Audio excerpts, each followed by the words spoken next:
Welcome, everyone. I'm so excited to tell you about this podcast. It's called The DK Project, but it's really The Darren Show.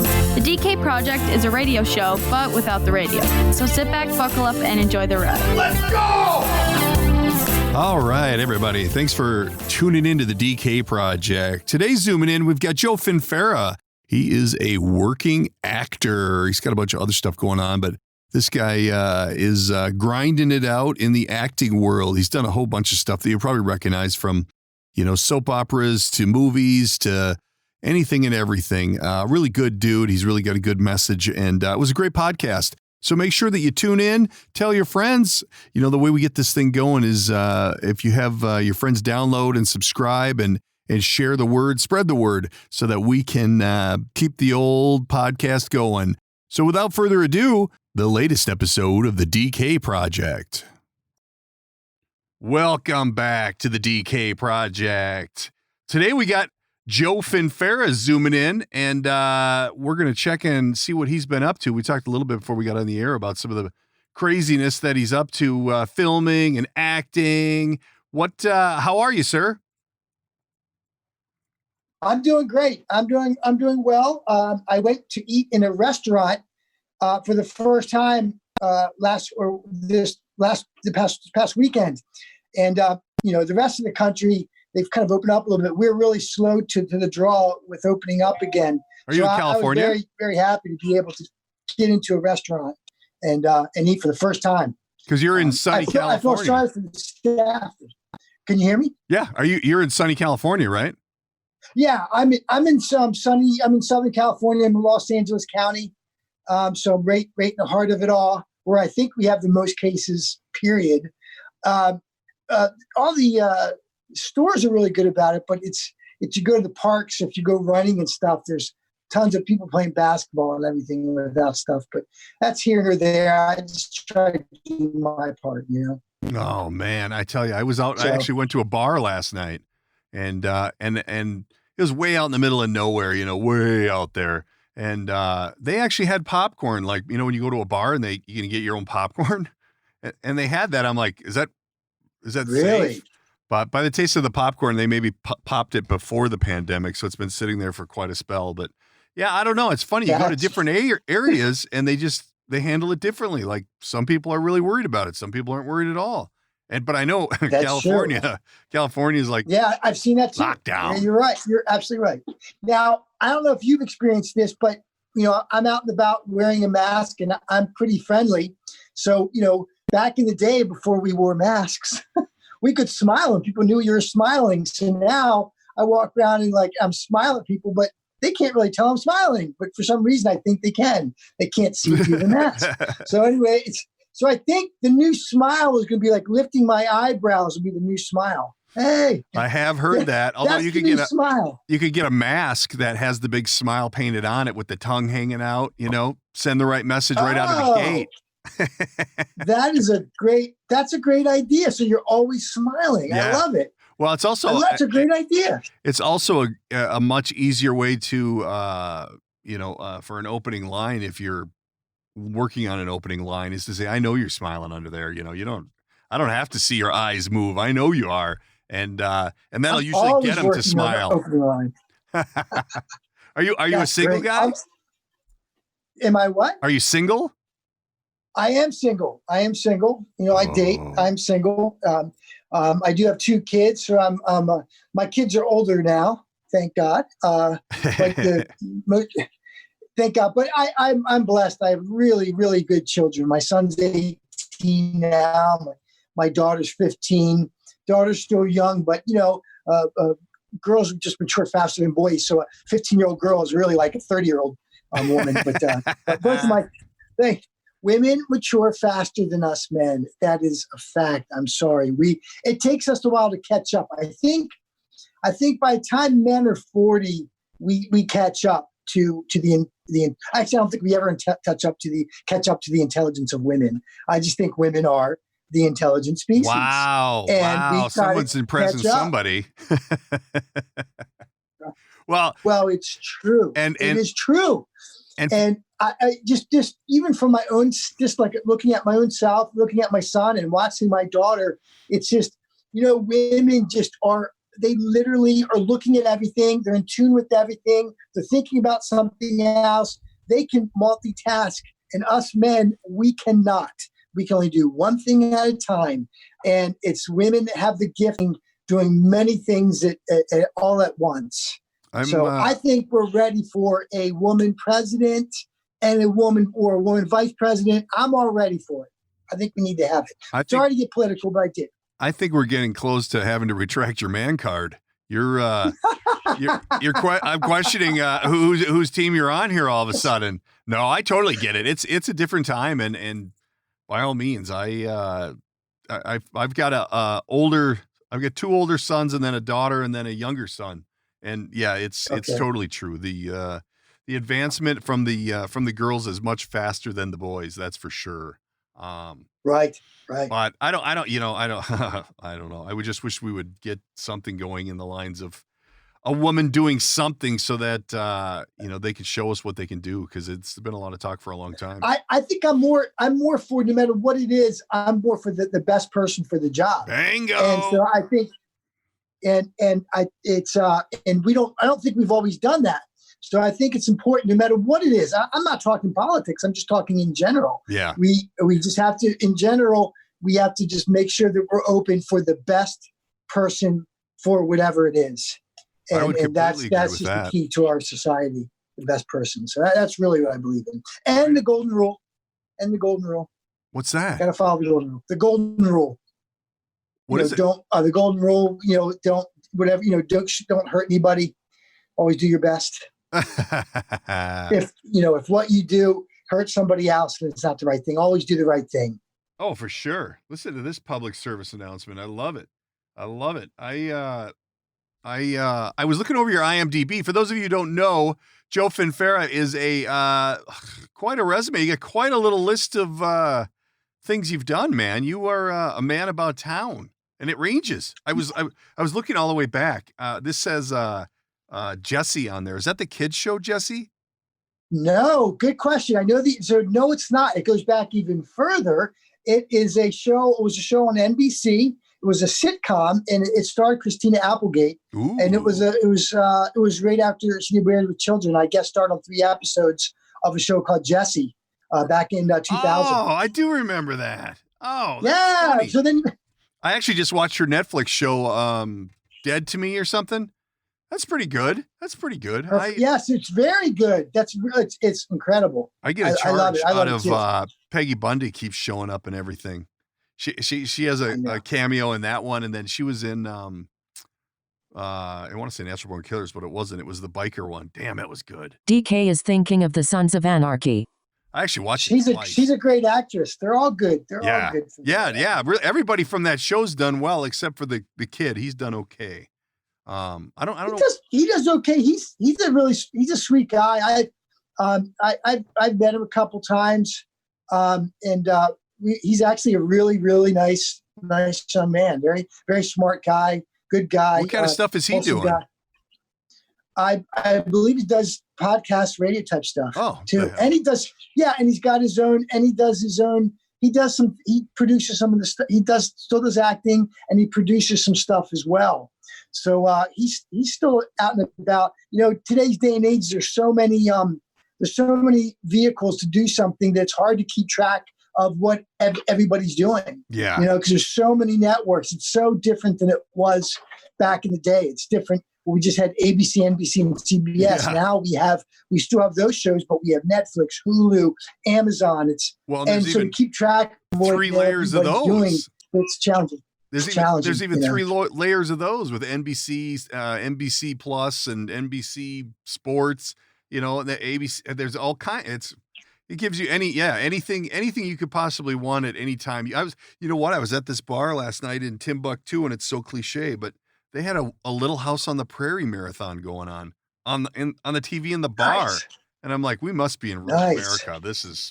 It was pretty far out there, but so I saw that Jesse. I figured I'd ask, but I totally forgot about that Christina Applegate show. That wasn't on very long though. It was on for 2 seasons. Okay. And it was it was produced by the same people that produced Friends. So, Really? And they had a show called, they produced Friends, Jesse, and another show called Veronica's Closet. Oh, I saw with that Christy one. Alley. Yeah. So I remember they that were one. all the same producers. And so that, I think, and then Friends back in the day, they were kind of fighting for more money. And then they just kept the Jesse and Friends. And then, of course, by the last year, so they only did Jesse for 2 seasons. And so that did kind of affect me, obviously, because I guest starred in 3 episodes. But it was nice. That was a really nice experience. And I'm extremely grateful. But I used to get to go over to the set of Friends and hang out in Central Perk in the coffee shop. I sat on the couch. Whoa. And it's so funny. I go into these coffee. I think was a Coffee Bean had this thing about Friends, and they had all these things, and they showed the couch. And I'm like, I sat on that couch. I sat on that Friends couch. It was cool. Wow. But I was invited over there.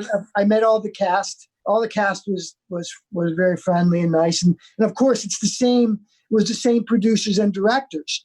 So knowing that show was so big, when I did my episodes, you definitely get nervous because you're with oh my God, these are the producers of Friends. Yeah. And I got to make sure I don't screw it up, In fact, when I did one of my episodes I did, they had a security guard. I was friends with everybody. I just, friend of everybody.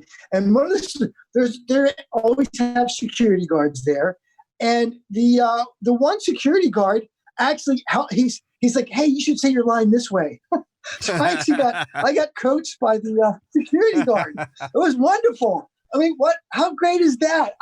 I still remember it. How cool is that when you're working on something and the security guard saying, hey, do it this way. Nice. They have everybody lend a hand on those shows. Everybody gets it. Yes. Yeah.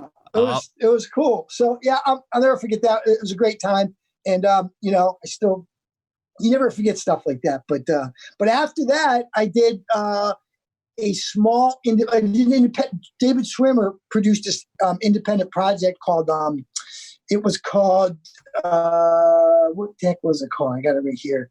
It's hard to remember all the names and stuff. It's been so long. Humanoid, and I had a little scene in a thing called Humanoid that Schwimmer produced for some people, and then I did a couple other things, and then I ended up having children.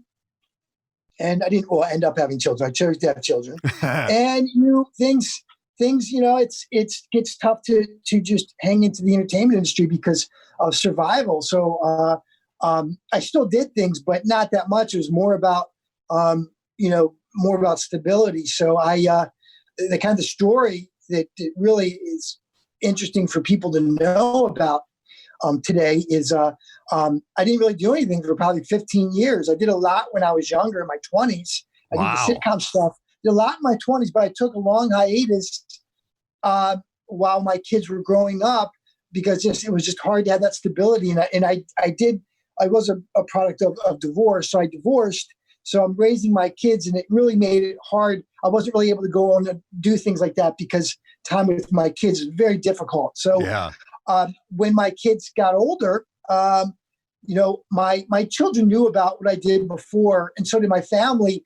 So I had a very supportive family, and they would always say, you got to continue what you started. So I think I was 49, 50. I decided to, actually 49, I'm going to finish what I started.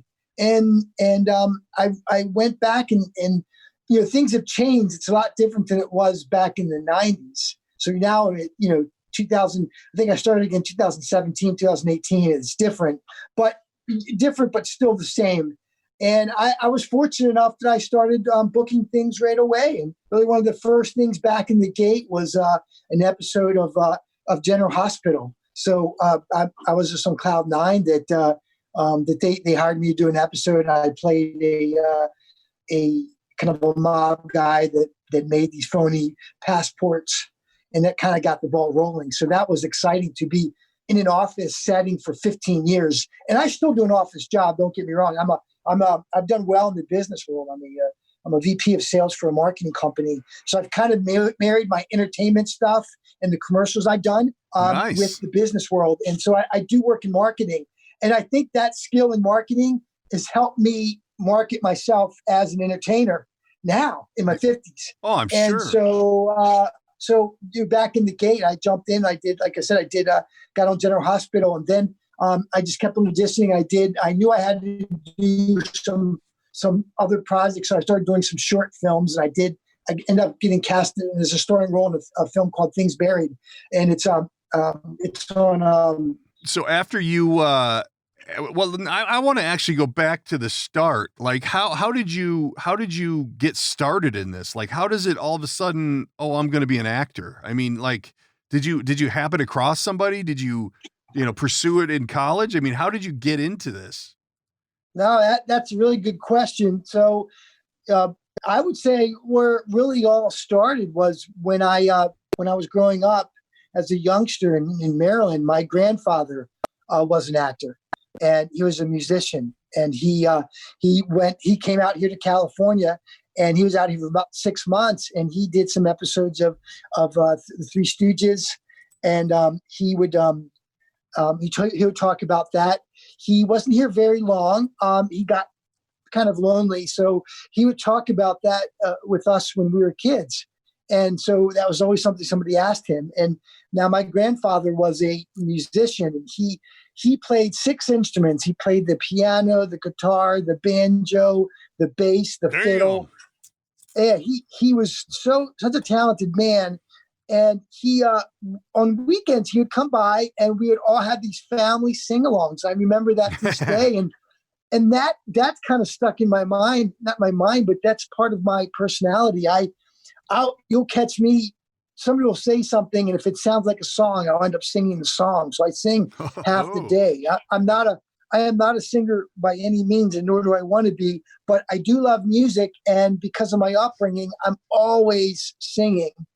And I can sing enough to drive anybody crazy. I can tell you that. But it all started from my grandfather. And cool thing about him was he was really into the music, and he did very well. And he was asked to go on tour with Bob Hope back in the day when Bob Hope would do the CSO tours. And but my grandmother was pregnant with my mother, and he had to turn them down, so he didn't go. And he had this look of regret on his face always. So that look is something that I remember seeing, and it just was such a powerful thing for me. That look of, oh, wow, I could have, thing. And so it's been a look that's propelled me. So that's kind of where it started. So I remember when I was a kid, though, I'd have dreams that I was working on sets as a youngster. So then I would say then the catalyst, once I finished college, while I was in college, I was dating a girl that would watch soaps and stuff. And we would sit and watch soaps all the time. And I couldn't stand it really. But when we split up and after I finished college, I decided I think I'm going to move to New York and pursue entertainment. What I was doing when I was finishing up college, I started doing fitness stuff. So I got into bodybuilding, and I ended up winning the Mr. Maryland in I think 92, 93. I won the Maryland, and I started doing some commercials. My first commercial in Baltimore was Powerball. And then so that kind of, I got the itch. And then after that, after graduating college, I moved to New York City. And I did do one thing before I moved out. I did fly out to California. I got a call, and I ended up making the cover of a calendar called Images that sold all over the country.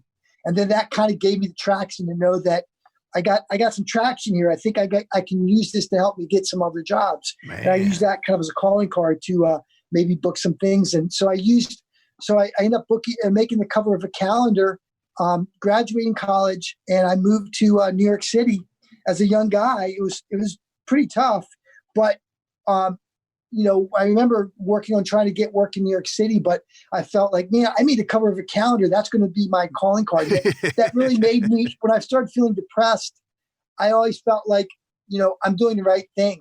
And I'm not making a mistake doing this. And I used a calendar to get on, I started getting episodes on soaps. I got an episode on One Life to Live. I would end up booking photo shoots with fitness magazines because of that. So I ended up getting an exercise for men, men's workout. I ended up doing a fitness book that sold for over 20 years in Barnes & Noble called The Complete Book of Abs. Wow. And so that's I'm definitely proud of all that stuff. So and that propelled me to New York. And then in New York, I did commercials for Nations Bank, which is Bank of America now. And I did a Nike commercial. I ended up getting lines on Guiding Light. And so that was pretty cool. My grandmother used to listen to Guiding Light as a radio show. I was going to say. Here I ended up getting got a part on Guiding Light. So that was pretty cool. How is it being on these soap operas when like your girlfriend used to watch them or your grandma used to listen to them? And a lot of those characters have been on there for a long time. I mean, how is that walking into that and like you're the new guy and, you know, whoever, I was going to say like a Carol Channing or something. Isn't that like an old soap opera name? Right. Well, here's I'll tell you. So I never got a contract, Roy. I only did, let's say, walk on day player type stuff. Okay. So, which is fine. So, and I still look kind of that way now. And so, but to answer your question is I ended up working with people that I used to watch. And I'm telling you, that's pretty damn surreal. It's pretty damn surreal when you're doing stuff. Because I think on One Life to Live, I played a paramedic, and I had to. Asa Buchanan was a guy who was on there for many, many years, and Asa Buchanan and Asa and I helped carry his son Bo or Luke or whatever his name is, and so when I was working with these guys, I used to watch. It's pretty, it's mind-boggling. I'll tell you, I got a story from Guiding Light though, because so growing up, this is really cool. You'll enjoy it. On Guiding Light, when I got on there, I had to do an episode, and there was like a dance number in there. And growing up, I used to watch a show called Laverne and Shirley. And so you and I look about similar ages. So do you remember Laverne and Shirley? Oh yeah, Spiel. Okay, Chicago.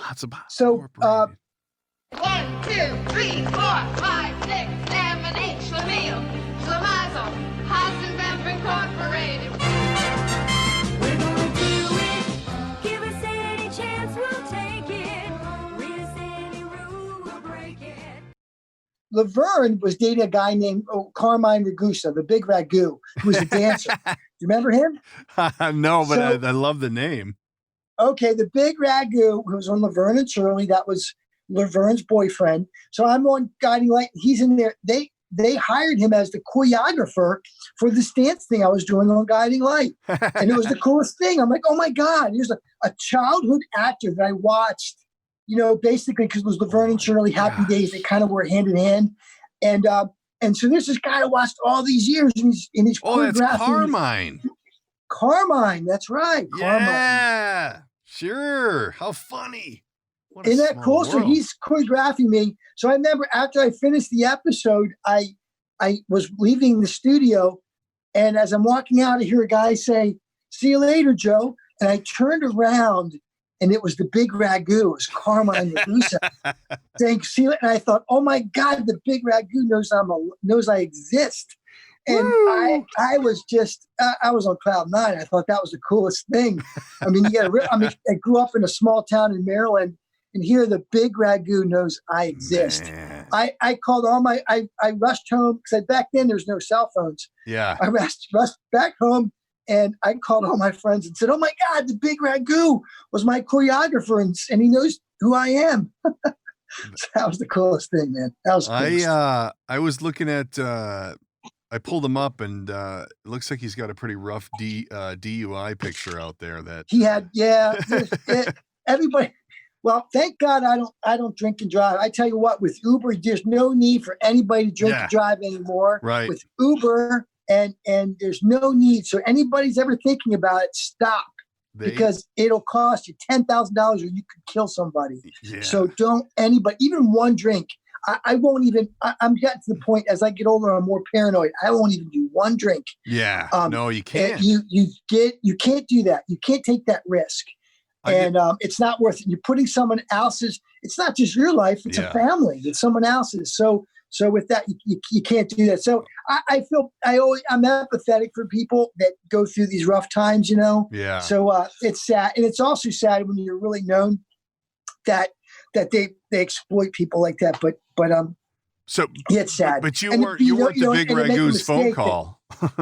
what was that? I said you weren't the big Ragu's phone call when he had to get a ride home from the jug, huh? That's when you know you made it. I believe he's forgotten my name by now. I'm looking at your IMDb, dude. Do you work out much? Holy shit! Thank you. Yeah, I was. Yeah, that's right. That's where I started. Was all into fitness stuff, and even to this day at 51, I still watch what I eat. I still work out a lot. It's not to the same, it's not to the same capacity as I did when I was competing. But that's my dog on the doorbell. I'm rolling through your pictures here, though. Man, you've done a lot of stuff. I've been, it's really the cool thing is taking that retirement and coming back in at age 50. It's been a whole new thing for me. I made a different point to really push things harder than I ever have before. And how do you do that though? How do you go? Oh, you know what? I'm going to get back into this, make a phone call to my agent, and all of a sudden I'm working again. Yeah. So what it was is, you make it sound so easy. Okay, I think I got that person to go away. All right, so, I had taken such a long break, and it's really something I've wanted to push. So, my kids were like, "You should finish what you started." But I'd been working in an office for 15 years, and I decided I was going to finish what I started. I wanted to finish what I started when I was younger, and a buddy of mine, we're both co-managers, both co-vice presidents of a company, and what we both, he's a writer, and we both pushed each other, and we said, hey, we need to finish what we started. Oh, cool. And so all those years of not doing it or completing it is propelled me to really push things hard and differently now. So my the partner I have with the business, we're both vice presidents. He's a writer. So now I said, hey, look, the real story is if you're going to write something, write about guys that are in their 50s that say, hey, we're going to finish what we started. And so one thing I've been, preaching to everybody is, if you had something that you didn't finish when you're in your 50s, it's not over. And it's a good time to start again and finish what you started. So my buddy he wrote things for the Hallmark Channel, and he's writing again. And then I'm doing my acting again, and I still work in marketing. So I literally have married. I do both. It does make for a busy life, but it actually all works. It all works in and fits in very well. It works together well. I got a supportive company I work with. So, and when I do have to do stuff, it's never like all the time. So I'm able to manage everything I do, and I do love the business world. And I do love the entertainment thing. And so now, you know how it is. When you're older, when you're in your 50s, you've experienced life. Yeah. So, when you do something, when you're older, that there's ingredients. Right. And the ingredients is hard work, doing it right, reading the instructions. And that's kind of how I've lived my life now. And that's given me great success lately. And I end up getting cast on a new show that was on Lifetime called Crazy Love, which aired about 6 or 7 months ago. Then I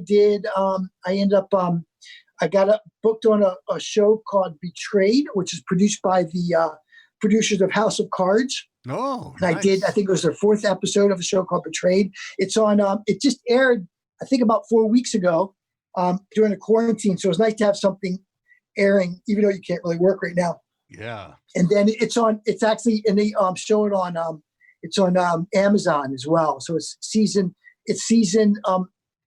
4 of Betrayed. I think it's season 4 of Betrayed. Does it say that? It's season 4, and it's actually, you can find it on Amazon right now. And I play an episode 4. I think it's season 4? It's season 4, and I'm in episode 4. Nice. And it's a pretty darn cool show. And then I have a movie coming out on Amazon, I believe. It's called. I have a couple different films coming out, but one of them, it's pretty funny. It's called Cholo Zombies. That's going to be hitting sometime the end of this year, beginning of next. What is that all about? That's crazy because right now we're going through this epidemic, but we started filming this thing 7 or 8 months ago, and it was about a virus that made everybody turn into zombies, Cholo zombies. And it's the strangest thing because this virus wasn't even here then. There was no inkling of, no word of it, nothing.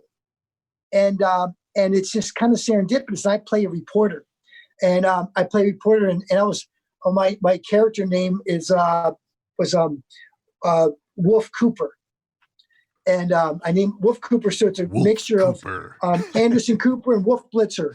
And I'm doing it. It's funny. So that's going to be pretty darn funny. That should be airing soon, and they're going to work on pitching it to Netflix as well. We'll see if it ends up going. Is it on YouTube right now? It's not. No, that's not.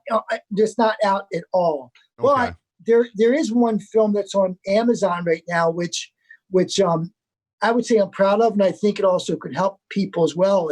And it's called The Opiate Diaries. Yeah, what's that all about? It really gets, it's I play an opiate doctor. It really gets into the opioid epidemic, which is part of going on all over our country now. I think everybody either has somebody they work with or somebody in their family that has an opioid problem. But it's a film that gets it's a film, but it's also kind of a little bit like a documentary as well.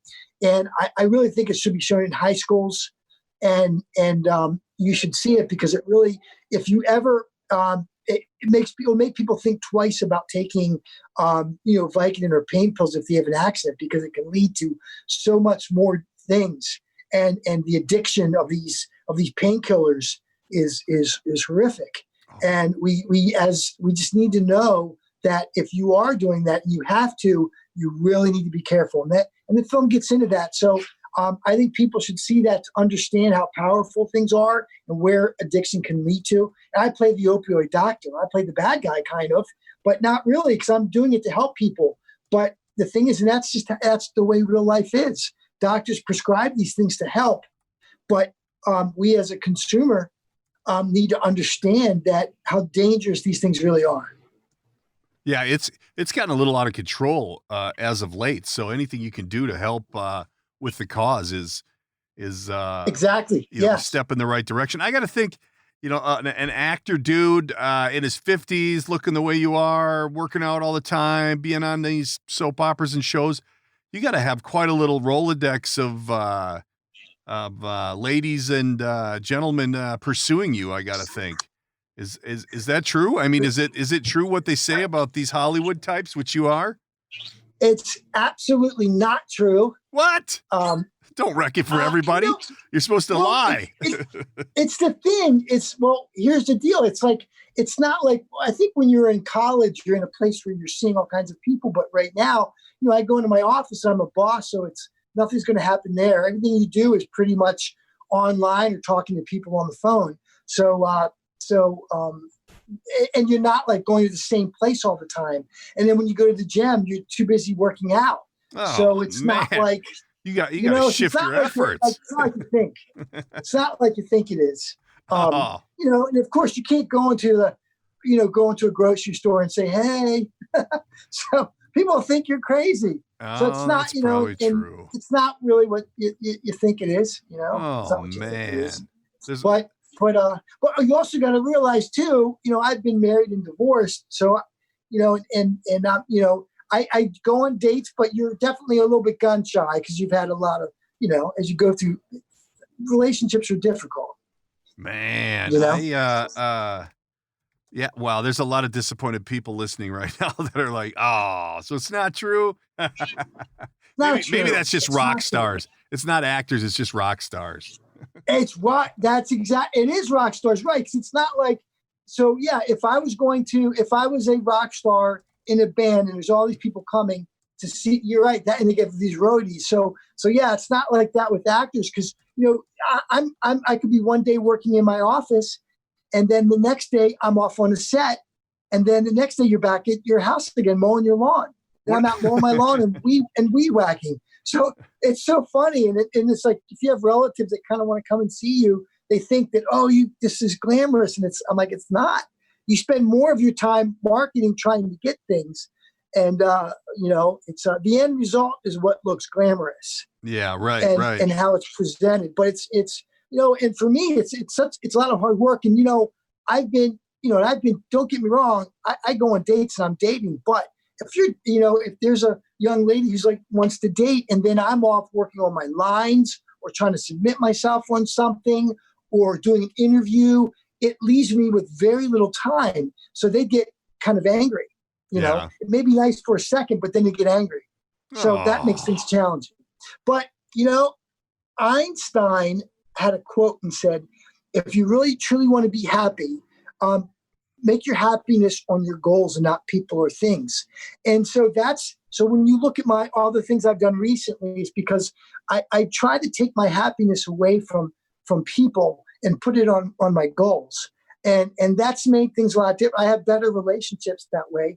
And I tie my happiness towards the things I'm trying to achieve. And that's made a big difference in my life in my 50s. Nice. And I'm looking, I'm excited about what the future holds once this COVID stuff stops. But, every day it's, I never know who's going to call you and say, hey, can you do this? It's just crazy. I've been getting calls like that where you're just surprised that you end up working with people that you've seen somewhere on television before. And I am a fanatic. I love working with people that I've seen before. I don't care what anybody says. You just have, fans. You're still a fan yourself of certain people. So when you work with them, you're excited. Oh, that's totally exciting. Wow, how fun. It's exciting. It is. I love everything about the business.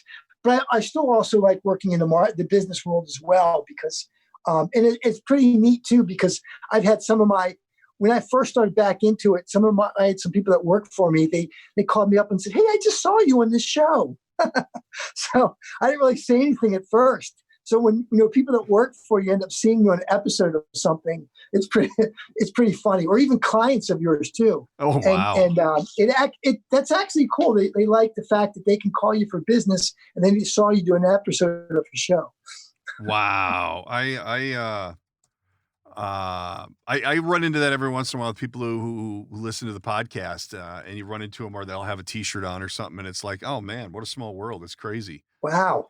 And you said you do voiceovers, right? You do voiceovers? I dabble in it a little bit. I'm still on the starving artist side of the world, but I have a lot of fun with it, and I'm learning. It's a process. It's I kind of did the same thing. Where I was doing the grind and I always wanted to be on the radio and do voiceover my whole life, and then I had a medical. I had a stroke like 5 years ago. It'll be 5 years in July. And I finally just said, screw it. I'm going to do what I want to do and what I've always wanted to do. So I ended up getting on the radio and getting the bug. So I ended up having to, dive in, and I found the best way was to have my own podcast so I can control everything. Wow. Good. I'm happy for you. That's great. And you sound really good. That's thank you. Good for you. It's a lot of fun. Good for you. I'm learning and audition, story my life. But, Eventually, it'll be a big home run. It's just right now we're still working on the on the basics. Right. Go ahead. Yeah, I got to say, so you and I are pretty much in the same position. So I think our message to be for other people is that once you reach a certain age, it doesn't mean it's over. Or if something ever happened to you, that it's not over. And you can change, and I'm on a vengeance, and you are too. And I think our message to people out in the world should be that if you're a writer or if you're a director, if you're a producer or whatever it is, and if you didn't finish what you started, it's never too late to jump back in there and finish what you started. Yeah, that's exactly right. I was on a podcast yesterday where they were they were actually interviewing me, and we got into that whole thing about how it it's never too late, and it's something where you're gonna have a lot of. Are you running around the room? You're gonna have a lot of naysayers, but you really got to just go with what you know, and if it seems right to you, then go with it, and because there's always a lot of negative people, and I don't want to say negative people, but obviously in the industry that you're in, or maybe even some of what I do, people want to do that. It seems fun. It seems like the thing to do, and blah blah blah blah blah. But in the end, you got to keep working at it. You got to keep grinding, because there's going to be a lot of things that stand in your way, and you just got to keep barreling through it. Right. And then, of course, in knowing that, and then you one thing you do differently too is you make sure that you really dot your I's and cross your T's. That when I was younger, you got to realize you have to put the hard work in, and that's never going to be it's always going to be the case that you have to put the hard work in. Yep. I know a lot of people have said to me, "Oh my gosh, you seem to be on a roll," and I'm like, I am not on a roll. I'm pushing it, because no one's like banging down my door. I just am really aggressive with putting myself out there. Yeah. And so I think, that's one thing I'm doing now too, is I'm not resting for one thing. I'm working on 20 different things. And then that's made a huge, huge difference. Well, and you're right. Anybody could say something, and you got to just, you have to listen to your own voice of what's right. Yep. And push. And then, but here's the thing. And I know you're going to agree with me on this. One difference, the biggest difference I have now is that I enjoy the journey. And when I was younger, I didn't always enjoy the journey. And so now, if I get too caught up in these things or a part I'm trying to get, I stop myself and go, wait a minute. I have to make sure I'm appreciative and happy with where I am now and enjoy the journey, because, it's later than you think. Yeah. And if you don't start enjoying things now, then you never will. So when I was younger, it's hard to enjoy things. But right now, as someone older, I stop, and I'm definitely appreciative of everything. And that makes a big, big difference when you're going in and you're meeting people, that you're okay and happy with exactly where you are. Yeah, exactly. And you got to take, every once in a while, you got to stop and appreciate it a little bit too. You can't just keep rolling. Yeah. You got to take time to smell the flowers, as they say. There's a little meaning behind that, because, boy, I tell you, if you're doing what it takes to be successful in any business, not just these goofy businesses, but any business, you're usually the one there 2 hours before everybody, and you're usually the one turning the lights off at the end of the night. It's just kind of the way that the way that it works. If you want to be successful, you got to put in the time. There's no easy way to the top. Right. You're right. It's crazy. Well, listen, man, we got to wrap this thing up. Why don't you take a minute and tell everybody where they can find more information about you if they wanted to see what you're up to, see what your latest projects are. What are the best? Listen to me. What are the best ways to contact you? Yeah. Well, basically, my email's always open. So I've had AOL from the very beginning, probably over 30 years, since the very beginning. So you can contact me at the Joe Finfera, Finfera at AOL.com. I am on Instagram. You can just do Joe Finfera on Instagram.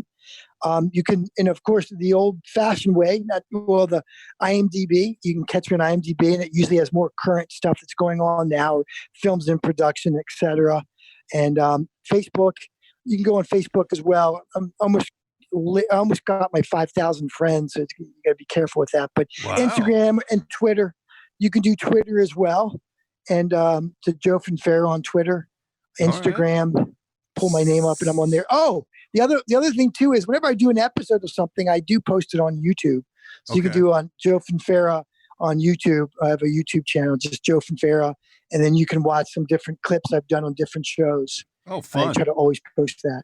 That's and then cool. and of course, yeah, it was pretty cool. So yeah, I'm having a blast, and I'm definitely appreciative of everything I have right now, where I'm going, and I think you and I just make sure we want to spread the word that, to other people out there that no matter how old you are, that, if you want to get a degree, whatever it is, you can finish what you started.